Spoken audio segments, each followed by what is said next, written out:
starts now. Mr. LSE and Mr. LSE, where would you stand on campaigning on both or either of the events, and should it take up as much time as it's taken up with the Women's Officer this year? I think it was really important that we campaigned against Miss LSE because I think it just perpetrates the kind of discourse where we can see it as acceptable to have beauty pageants that discriminate against women and that see women just based on the way they look. And I think the proposition of Mr. LSE just kind of distracted away from the debate and tried to mock the whole thing we were trying to do and the awareness we were trying to raise. So I think, I hope that there won't be more attempts to do this kind of thing. I will campaign against more beauty pageants, but I think there's also other things that we really need to concentrate on and raise awareness about. If I was to be Women's Officer, I would also campaign on other things. So if there was a Mr. LSE, you would campaign against it? Yes, because I think it's the same issue that it objectifies people and it judges them on the way they look rather than other merits. But what about slightly more serious issues like pro-life? As you know, the pro-life stall has returned to LSE. Yeah. It will come back next year probably. Yep.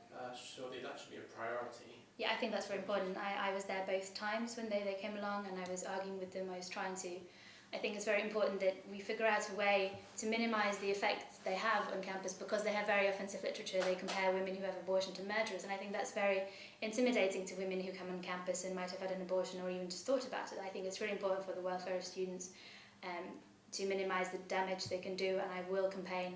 I will make that one of my priorities to campaign against their presence on campus. In the sub races, there are hardly any women running. Why do you think this is the case?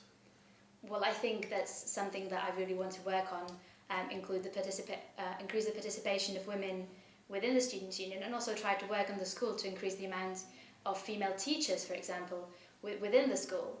And I think it's just the problem, maybe it's the problem with maybe the way the races are done and maybe the way that women feel less confident about public speaking, and I think that's something that maybe in surgeries I could address, talk to women, try and make sure they have more confidence and they feel confident standing up for themselves and in front of lots of people. Is the SU too masculine then? No, I think it's just, I think it's a great problem that there are so many men standing for these races, and I think we need to increase the participation. I think we need to talk to women to see why they feel maybe there aren't that many women and what their problems would be with standing, and then address those.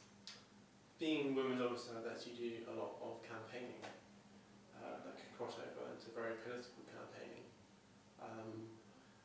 Now, usually those are mandated by the UZM.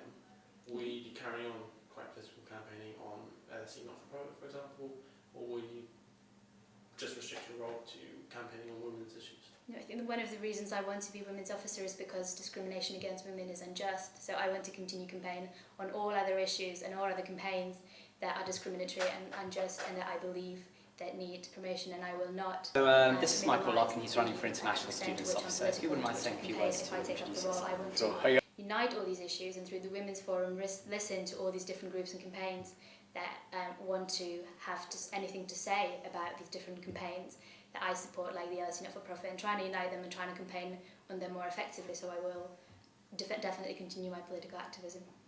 Okay. Thank you. Right. Thank you.